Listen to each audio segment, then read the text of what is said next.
बच्चों, आज अपन भूगोल में नया पाठ शुरू करेंगे। पाठ 5 पृथ्वी के प्रमुख परिमंडल, मतलब पृथ्वी के अलग अलग कौन कौन से भाग हैं और इन भाग पर हमारा जीवन किस तरीके से व्यवस्थित होता है। जैसा कि आप पहले अध्याय में पढ़ चुके हैं कि पृथ्वी एकमात्र ऐसा ग्रह है जहाँ जीवन है। मानव यहाँ जीवित रह सकता है क्योंकि जीवन के लिए आवश्यक तत्व भूमि, जल तथा हवा पृथ्वी पर ही मौजूद हैं। तो बच्चों, ये आपने पिछले कक्षाओं में भी पढ़ा होगा कि हम पृथ्वी ही एक हमारा ऐसा ग्रह है जिस पर जीवन संभव है। अब जीवन संभव क्यों है? क्योंकि यहाँ पर भूमि है, सांस लेने के लिए वायु है और पीने के लिए जल है। अगर ये तीनों चीज़ें हमें नहीं मिले तो हमारा जीवन नहीं चल सकता। तो पृथ्वी ही एक ऐसा ग्रह है जिस पर मनुष्य जीवित रह सकता है।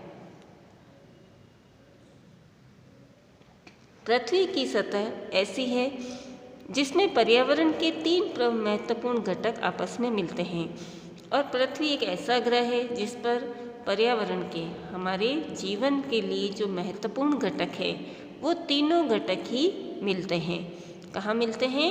पृथ्वी पर। और ये तीनों ही एक दूसरे को प्रभावित करते हैं। अगर मान लो हम ज़मीन पर रहते हैं और हमें पानी मिल रहा है और हवा नहीं मिलेगी तो हम जीवित रह सकते हैं? नहीं रह सकते हैं। अगर हम पानी में रह रहे हैं और वहाँ पर हमें हवा नहीं मिल रही है तो हम जीवित नहीं रह सकते। तो इन तीनों का ही हमें जीवित रहने के लिए इन तीनों का ही होना बहुत ही आवश्यक है। अगर इन तीनों में से एक चीज़ भी अगर हमें नहीं मिलेगी तो हमारा जीवन नष्ट हो जाएगा। तो ये तीनों ही एक दूसरे को प्रभावित करते हैं। पृथ्वी का ठोस भाग जिस पर हम रहते हैं, जैसे जमीन, उसे हम क्या कहते हैं? भूमंडल।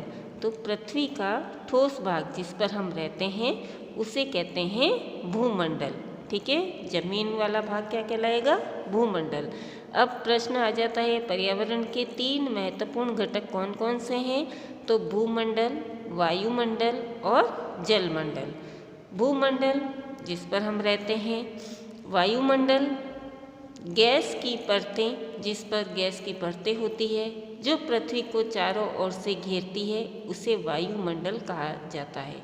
हमारे पृथ्वी के चारों ओर जो वायु का जो आवरण है उसे क्या कहेंगे हम? वायुमंडल कहते हैं। और इस वायुमंडल में कौन कौन सी गैसें पाई जाती हैं? ऑक्सीजन, नाइट्रोजन, कार्बन डाइऑक्साइड और भी कई दूसरी गैसें वायुमंडल में पाई जाती है। ठीक है बच्चों।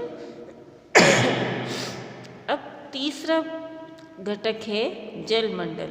तो पृथ्वी के बहुत बड़े भाग पर जल पाया जाता है जिसे हम कहेंगे जलमंडल।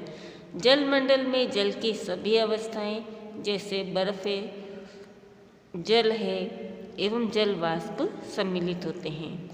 जीवमंडल एक सीमित क्षेत्र है जहाँ स्थल, जल एवं हवा एक साथ मिलते हैं और जीवमंडल ही एक ऐसा मंडल है या ऐसा क्षेत्र है जहाँ ये तीनों चीज़ें आपस में एक मिलती है या एक दूसरे को प्रभावित करती हैं, जहाँ सभी प्रकार के जीवन पाए जाते हैं।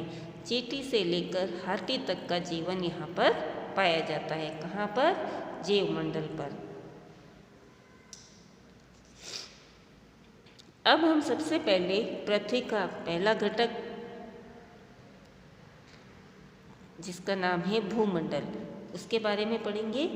तो पृथ्वी के ठोस भाग को भूमंडल कहा जाता है। जमीन वाला भाग जिसे हम क्या कहते हैं? भूमंडल। यह भूपर्पटी की चट्टानों और मिट्टी की पतली परतों का बना होता है। और भूमंडल किसका बना होता है? मिट्टी से और चट्टानों के टूटने से बना होता है, जिसमें जीवों के लिए पोषक तत्व पाए जाते हैं। और जो भी जीव होते हैं, छोटे छोटे जीव, वो कहाँ फलते फूलते हैं? मिट्टी में। क्यों? क्योंकि मिट्टी में खनिज पदार्थ पाए जाते हैं। पृथ्वी की सतह को दो मुख्य भागों में बांटा जा सकता है। बड़े स्थलीय भागों को महाद्वीप के नाम से जाना जाता है तथा बड़े जलाशयों को महासागर बेसिन के नाम से जाना जाता है। मतलब जहाँ पर ज़मीन वाला जो एरिया है हमारी पृथ्वी का, वो क्या कहलाएगा? महाद्वीप कहलाएगा। और जो पानी वाला जो क्षेत्र है वो कहलाएगा महासागरीय बेसिन के नाम से। विश्व के सभी महासागर आपस में एक दूसरे से जुड़े हुए हैं। सभी स्थलीय भूभाग एक दूसरे से आपस में जुड़े हुए हैं। अब कैसे जुड़े हुए हैं हम आगे पढ़ेंगे। समुद्री जल का तल सभी जगह समान होता है। स्थल की ऊंचाई को समुद्र में मापा जाता है जिसे शून्य माना जाता है। अब देखो, जैसे ये हमारा विश्व के महाद्वीप और महासागर है। अब जैसे यहाँ पे उत्तर अमेरिका है, ये दक्षिण अमेरिका है, यूरोप है, एशिया है, अफ्रीका है, ऑस्ट्रेलिया है। तो ये वाला जो भाग है, ठीक है, ये कलर वाला भाग है, ये कौन सा क्षेत्र है? जमीन वाला क्षेत्र है। और इस क्षेत्र पर हम लोग जीवन जीते हैं। यहाँ पर हवा भी है, पानी भी है और भूमि भी है।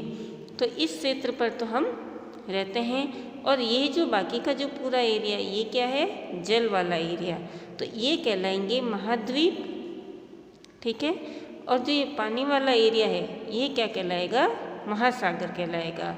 और ये आपस में जुड़े हुए हैं। अब ऊपर से देखने, जैसे ये उत्तर अमेरिका और एशिया है, अब ये देखने में तो एक दूसरे से इतने दूर हैं, लेकिन नीचे से जो जल वाला एरिया है वहाँ से हम जब इसको देखेंगे तो ये आपस में जुड़े हुए हैं। ठीक है बच्चों, अब कल हम इसके बारे में और आगे पढ़ेंगे, महाद्वीपों के बारे में कि महाद्वीप किसे कहते हैं। धन्यवाद।